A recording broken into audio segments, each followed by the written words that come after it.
Abonnez-vous à Kadjumbo TV et vous aurez de tout. Kadjumbo TV, c'est du travail. Abonnez-vous et faites abonner aussi les autres.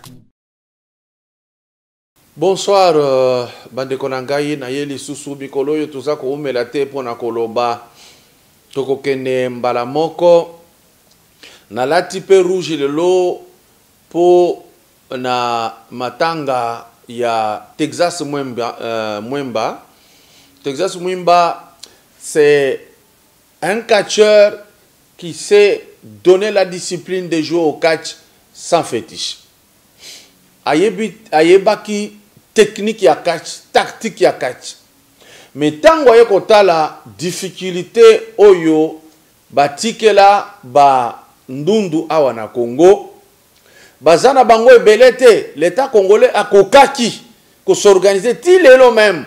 Il y a que Atalaka pour sera bango za ko supporter ba moité et entretien na bango zo senga ebele po babima ba tachité misu na bango zo senga modèle moko boya lunette balataka pour que ba ko souffrir. Si vous voulez so botali bandundo bazana famille à moyen bazalaka na beauté bazali batu lokola biso lokola na Congo tozanga bolingo na niveau moko yezo inquiéter nzambe.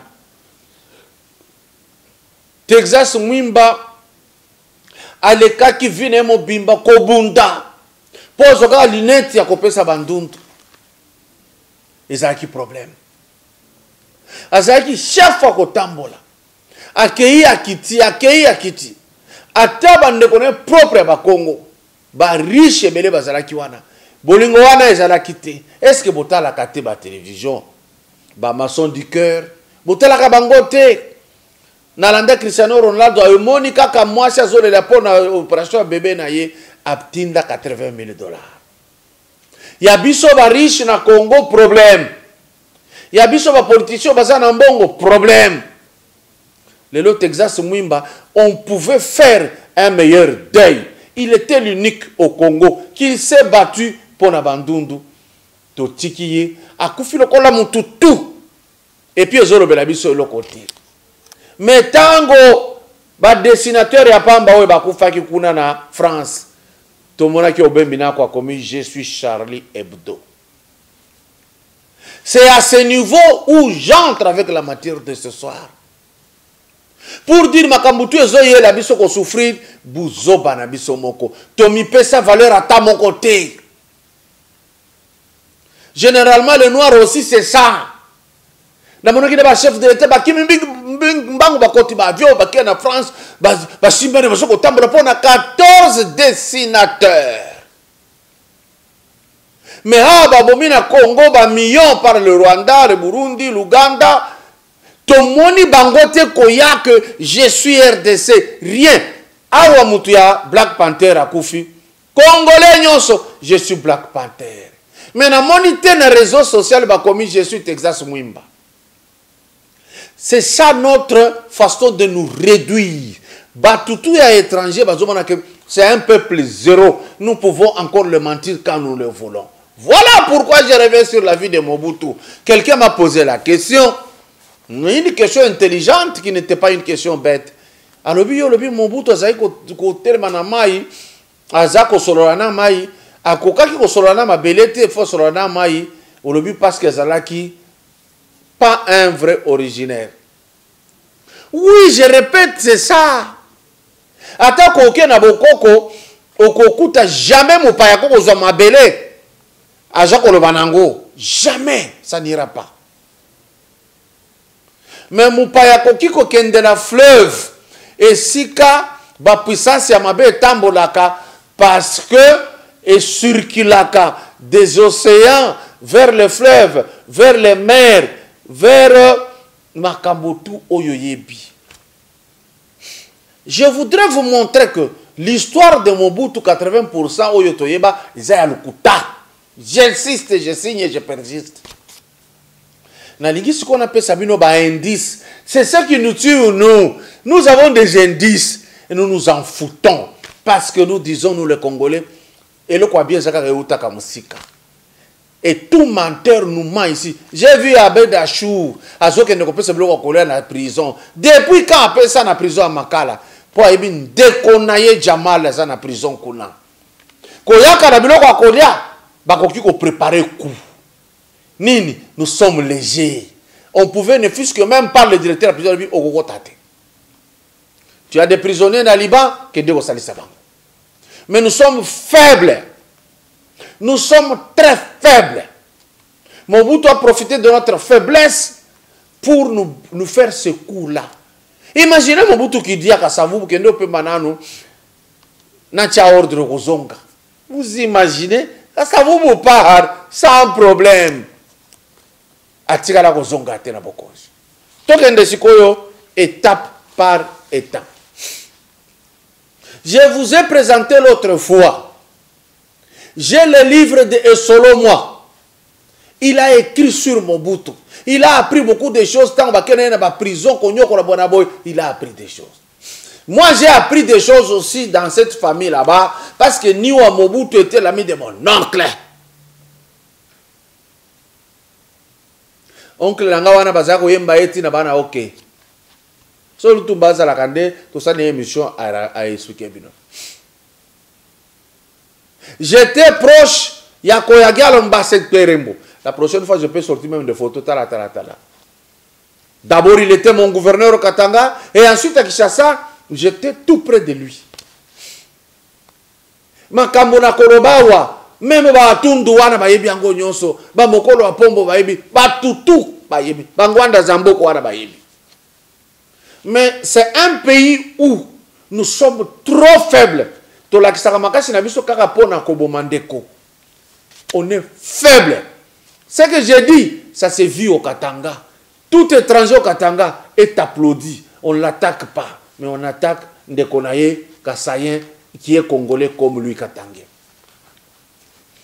Vous ne verrez pas au Katanga, Batelemi, Chinois, Bango, Batelemi, Indien, Batelemi, Libanais, oh, Basako, richesse, Zako Kende, Batelemi, Batumongo, Bauta Soki Wapi, Bafungola, Banzera, Basoki de la minéré, les Katangais ne bougent pas. Mais ce qu'il y a une déclaration à Mouké, na Congolais, ou na Telemi. Ici, dans il y a 20 heures, il y a Moutoumoko pour prouver ce que j'ai dit. Que le Kamboya Bilanga, j'insiste, un journaliste de Kinshasa est allé mentir que depuis va maîtriser Bato Bilanga recette côté faux.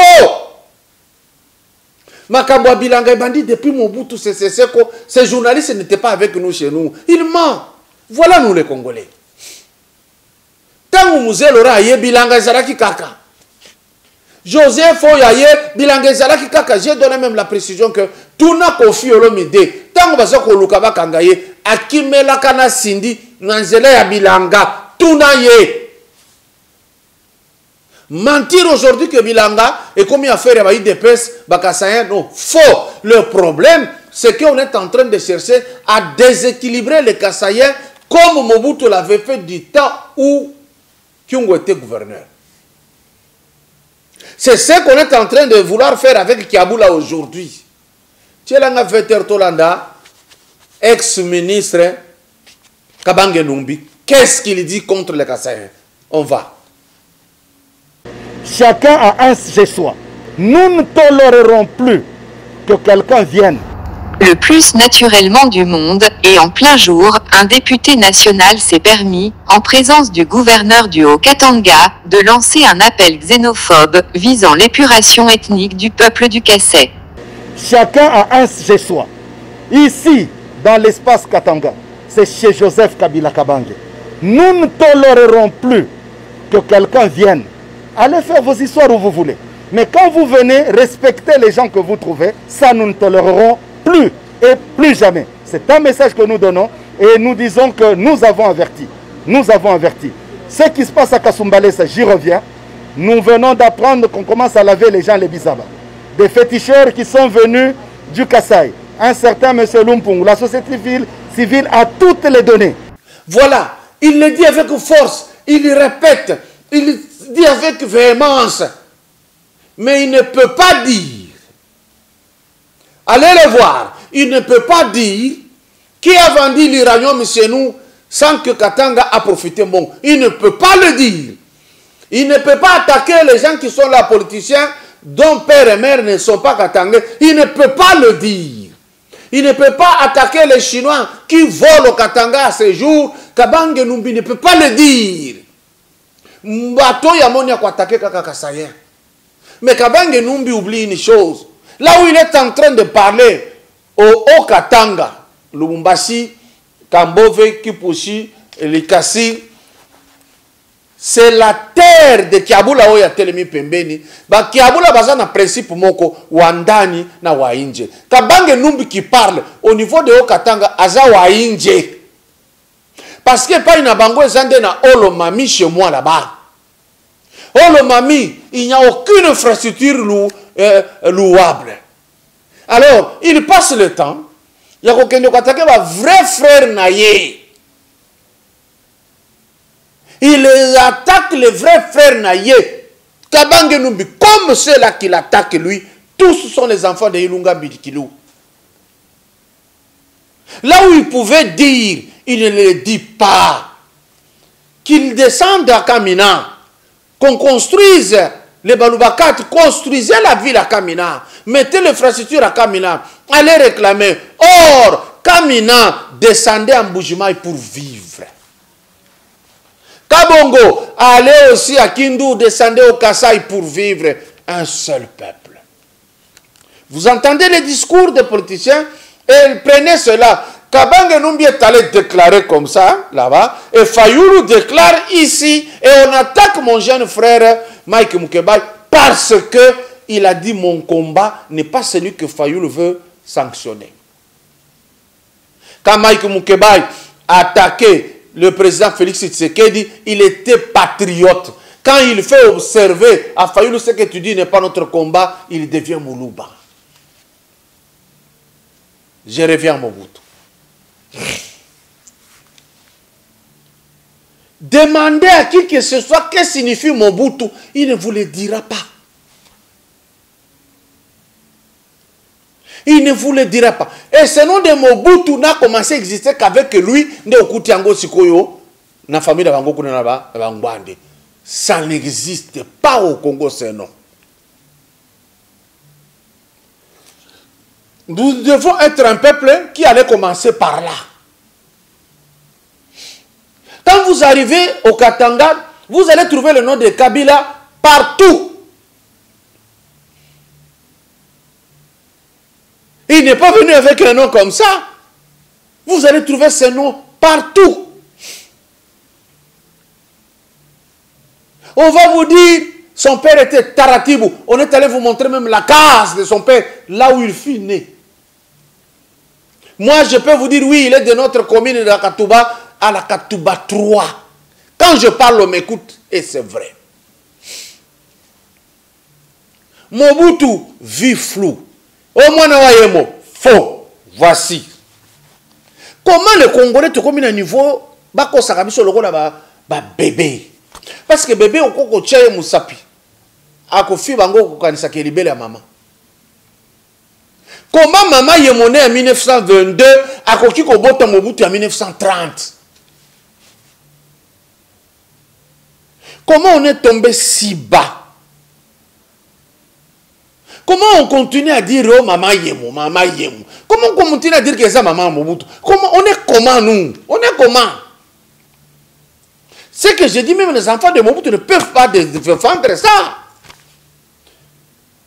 Bayebi ke koko wana za lukote za histoire mususu. Né en 1922, abota Mobutu en 1930. Na 8 ans, maman yemo. Ce qui a joué qui aiment c'est que qui a 7 ans. Après 9 mois, il y a Fausse histoire. J'entrerai dans les bienfaits de Mobutu Sima. N'a apprécié.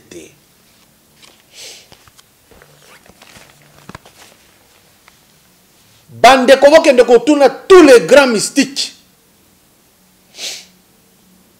Il y a une différence entre invoquer la terre et invoquer l'eau.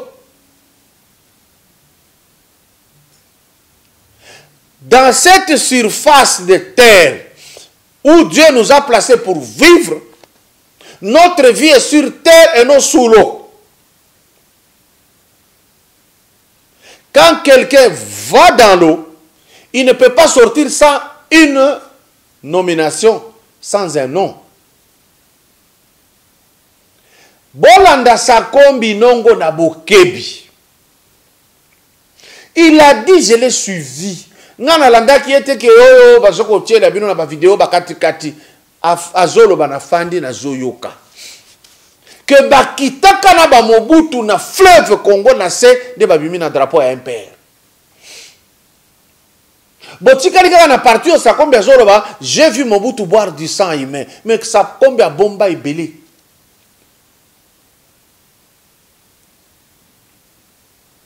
C'est pourquoi le kolo ba utaki na makambutu na se ya mai. Mobutu, c'est dès que problème est difficile, s'il ne voit pas Eyadema, président à Togo, il allait sur le zoo.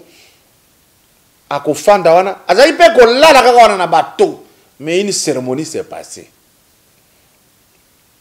Sakombi dit Mobutu dans la recherche a comme kaka très puissant. Tu travailles comme il a régi des eaux. Banvutaka mai et zongi na barobine batuba mela Congolais comme azoba. Et fait wana tozana ngoti lelo yango na raisonnement na biso za ko kufa. Yango ta ba péché preuve boye. Okomona ka muto a raisonner kaka neti loko. Chaque fois qu'on m'appelle par les gens qui sont en Europe, bazo de l'aile komoko que ba pays nyonso ba ressortissants baza organisé na poto, sauf les Congolais qui sont divisés. Je ne vous condamne pas. Nous avons été ba faiblards depuis Kala.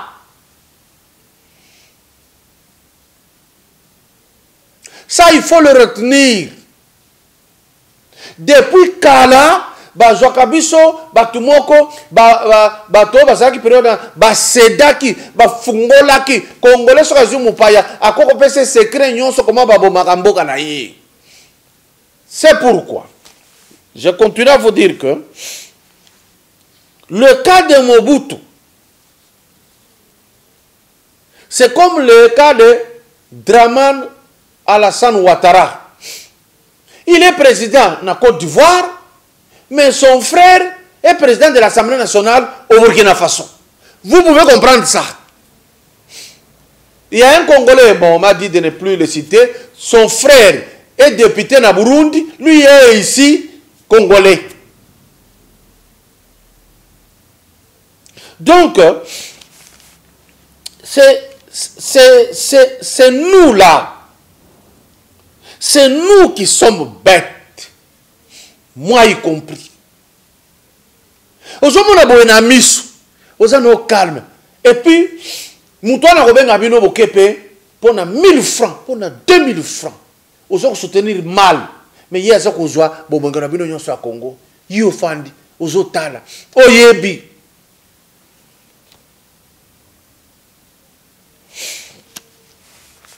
Tango Kulutu Nangai, ingénieur.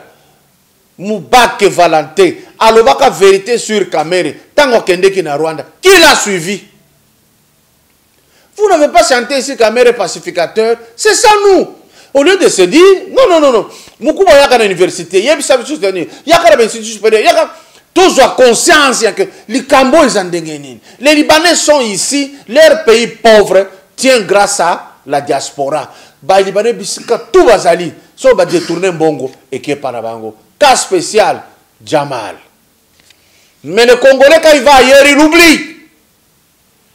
Quand il revient au pays, c'est pour chercher à combattre son frère. Wazekwa, le kinanga wazekwa, ayemba lobi, motema mabe ya Congolais zana na sachet, eza ya sika.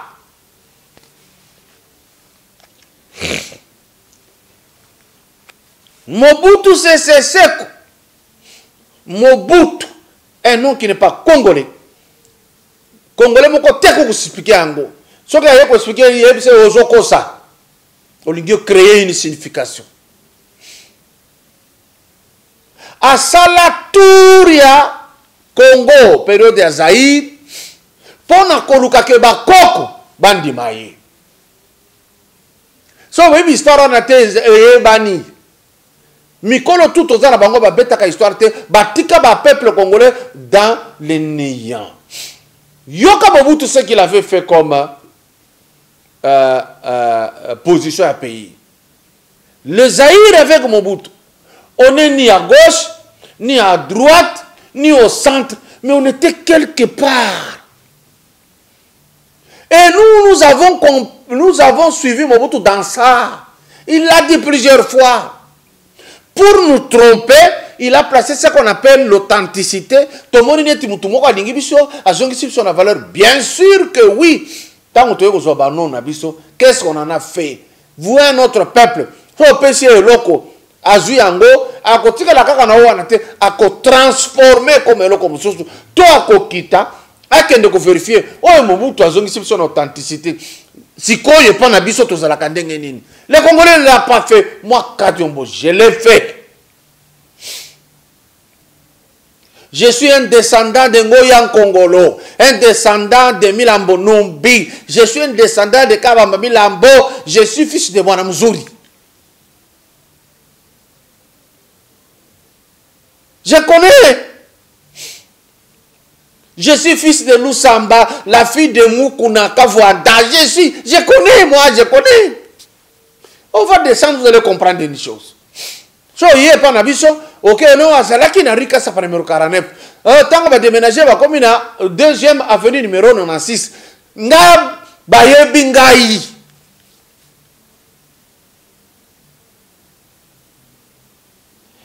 Maintenant, ici, Mobutu Tanga Kutala Bachef Coutumé, Ayebisi Bango, Bope Sanga puissance Bozanango, Bo Solola. C'était ça sa tournée. Nazuna katikati wana papa ya Singa Uju ya Bandundu. Aboaka ko pesa Mobutu puissance. Allez vérifier. Parce que papa on appelle ça qui condition. Il y a que moi na la positionner. Il voulait qu'un jour Singa devienne président de la République. Mobutu mo yango danger. Azobo ya de marché wana papa wana nganga wana abota Singa Uju pe aboyi ko salisa Mobutu. Mobutu va faire quoi maintenant? Tant au moni simbite na kati ya bokoko. Parce qu'il n'était pas originaire de cette terre, j'insiste. Nde ba keko sala eloko na bango ba bengi prima kuria. Nde akutani na ba indien ba sali eloko. Parce que déjà dès le départ, mes chers frères, comment on peut vous dire Nzadi? Va prononcer un mabe comme Zaïre. Non, c'est bête. Ce qui va prononcer qui mabe Nzadi comme Zaïre. Pourquoi Mobutu n'a pas écrit tout simplement République Nzadi? Pourquoi il va écrire République Zaïre? Il prend des formations, il place. Pourquoi? Quand le Moulouba prononce très mal un mot, par exemple à radio, vous avez déjà vu. Quand il dit à radio, en procès, on va écrire à radio. Non, on écrit radio. Quelle est cette explication au peuple congolais? Que Babo Sali Kokoman Zadi, Bakomi Zaïre. Et tout ça, il a 32 ans, il y a rien garçon. Et on est là. Et parce qu'il nous a menti, il a continué à nous mentir. Comme la terre des ancêtres ne l'avait pas porté, comme il savait qu'on avait refusé, Mobutu nous a torturés. Quand il dit, avant moi c'était le chaos, après moi ça sera le déluge, il n'y avait pas de chaos avant. C'était préparé par les Belges. Et les Belges ont identifié Mobutu, qui n'est pas originaire de ce pays, a éliminé Lumumba, a éliminé Kasavubu par leur propre faute. Lumumba et Kasavubu, Bazaraki Kandenge nazo condamné à Wa. De Mobutu a Fandi. Je vous pose maintenant la question. Si vous dites que le vieux Kwebe Kimpel avait menti de dire que Mobutu était un Togolais, de père et de mère, mais comment Mobutu était cousin à Eyadema? Comment expliquer Eyadema? Togolais, Mobutu, Zaïrois, il était cousin comment? Vous ne pouvez pas vous poser des questions. Bisokako komisa po bapeso eloko. Bisokako loba lukuta po olingi mutu wana te. Bêtise. Mwana wa mama Yemo 1922, Mobutu 1930. On vous fait croire que Yemo a joué quasiment 7 ans.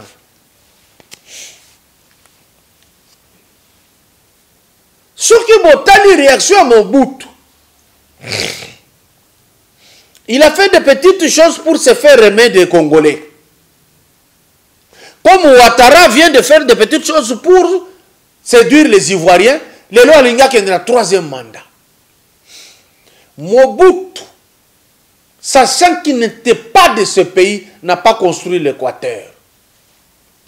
Il s'est fait appartenir à l'Équateur, s'appuyant sur le Mbandi, et il n'a rien fait pour l'Équateur. Pouvez-vous y voir clair?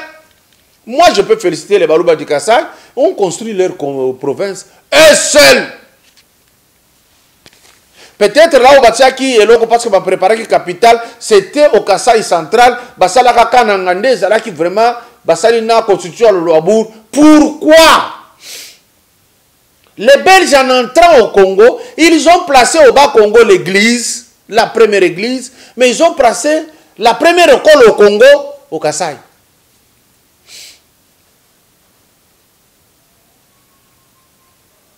Mais regardez, les Kassaïens de Kassai, de Kassai oriental, ont construit leur propre ville. Maintenant, des ordres rebellés parce que construire sans l'urbanisation, le résultat c'est ça, mais bah villa au le 4 2 double toiture, bah ça là depuis 70. Chez moi au Katanga, c'est les Belges qui ont construit Mouké à Lukuta. Étage bon kota na Lubumbashi bande kona. Comment ne kota? On a fait que 2 étages à Jekamine, au Zalaki na rond-point. Kuna na comment est-ce qu'on appelle ça? Na Carrefour. Étage Yami Balé Jaki à Université Nabiso. Étage Mosusu. Et Zalaki Sendwe, 4 niveaux, c'était petit, mais vaste en largeur. Il y avait l'autre étage, Interfinant. Il y avait l'autre étage, le bureau de la Jekamine. Il y avait... quoi encore qui existait là comme étage? Je pense rien. Le reste est venu après. Il y a un temps, on va construire Hypnose. En face de la cathédrale Saint-Pierre-et-Paul. Bakatange bakende ko kanga photo kuna bamona ngomba la liboso. Mobutu n'a pas construit une seule province. Pas du tout. Il a flatté à Kinshasa pour qu'il reste là-dedans. Quand il a pris l'argent, près de 14 milliards, il n'a pas mis cet argent ici, il l'a mis ailleurs. Réfléchissez, bande konangai. Ce n'est pas pour rien que Mobutu va être dans Primakuria Oyoboyebi. Parce que les ancêtres n'avaient pas accepté. Nous sommes le seul peuple au monde, on nous ment facilement. On dit Zahir vient d'Enzadi. Mais j'ai demandé à quelqu'un, patron, il y a Raga TV, comment on a versé Zahir. Moi j'ai travaillé là-bas, j'étais cadre là-bas. C'était nous notre PDG. Lui aussi, son nom était Nzadi, échangé Zahir. Lui, c'est un Indien.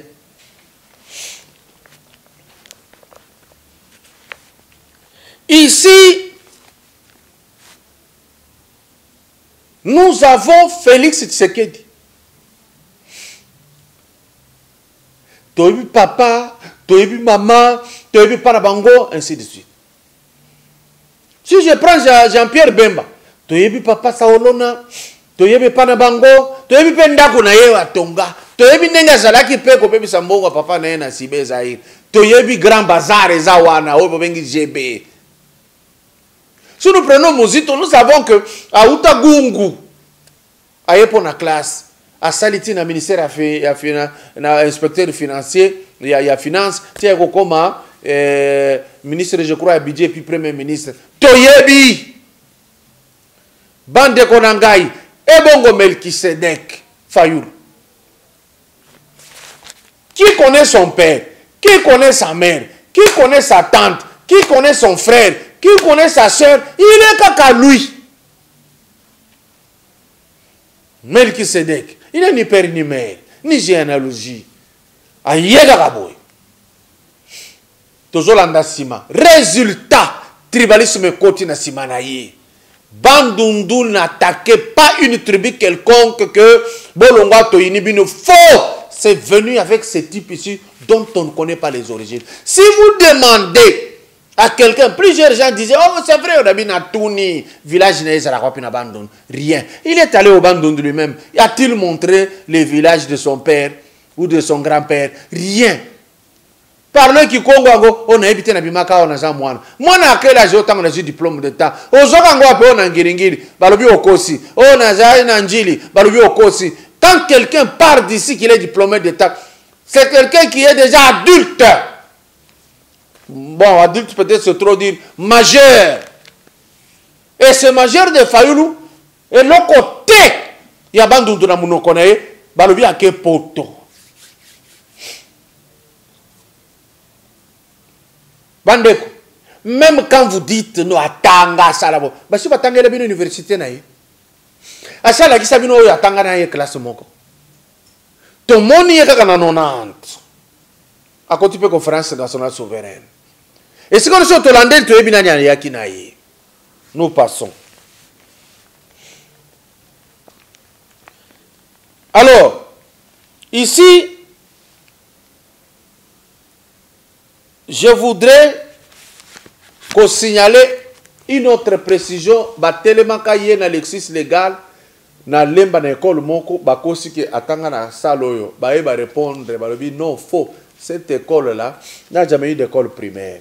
Atangi na njili barobi, l'école wana na période na yo wana ezaiko existait. Mais ça ne vous a rien fait, Congolais. Ça ne vous a rien fait. Et celui qui nous amène dans cette vie, Ngana Fanda na Kishasa, ça fait 23 ans bientôt. Je n'ai jamais vu Mukongo ko benga na école mususu, Mutabandu ko benga na école mususu. Même à l'est où Bitumbeza tout le temps, nakuta jamais bato à est bazo bengana, oto bengani ba oyo baza école mususu. Jamais.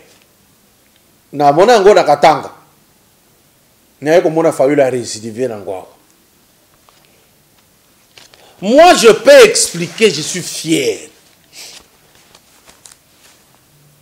J'ai étudié dans l'école primaire Semouka Sabali Kundembe. Si vous avez un document, comme une poussière, vous allez me lire, moi, là-bas. Comme j'ai étudié encore là, et Silinga na Kena secondaire. J'ai étudié à la tenue de la Katouba. Directeur de l'école primaire, tu as un directeur Mukoma. Tu es comme un directeur de Sangwa. Naïbi va enseigner depuis première primaire jusqu'à 6e. Na banda première primaire. Na enseignant Rémi. Na eko souki sa na 6e primaire na Kapombe Nswana. Soki bato ba ola danga ba yebi papa boko mana ba les réseaux sociaux oui, moi j'ai étudié à ce type. J'ai été enseigné par Munguruma. Si vous voulez demander au colonel Tozi, dans l'aéroport, le colonel Tozi, il y a Tangaraï. Tozi, c'est l'école primaire ensemble, Toké secondaire ensemble.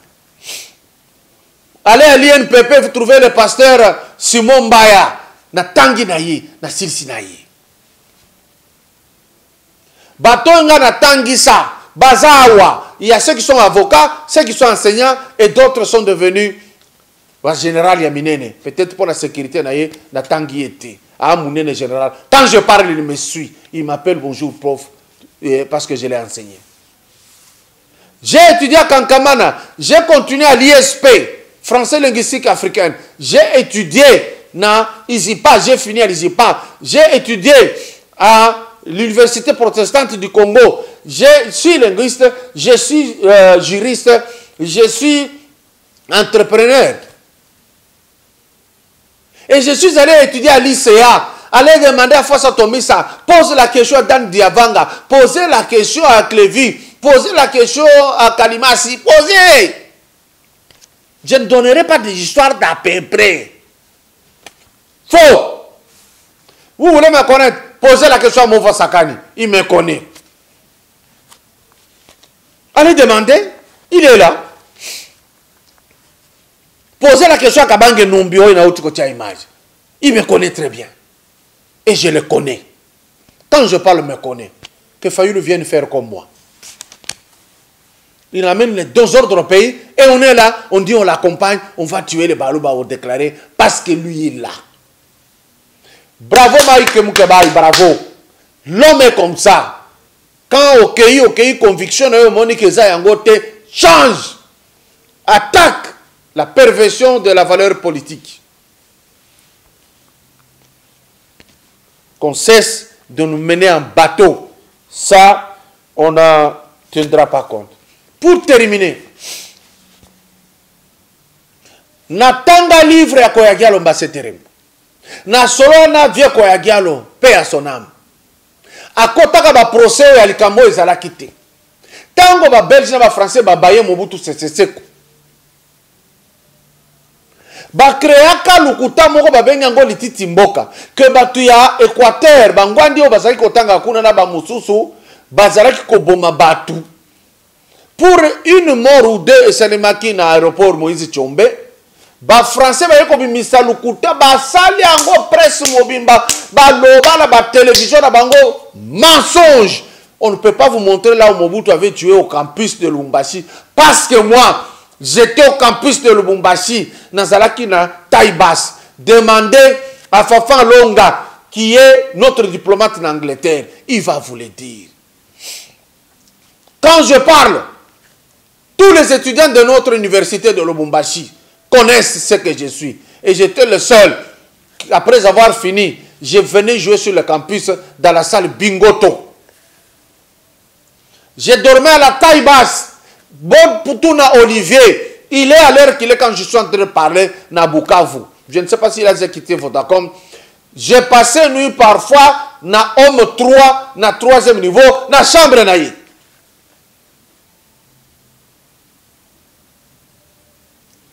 N'importe quoi.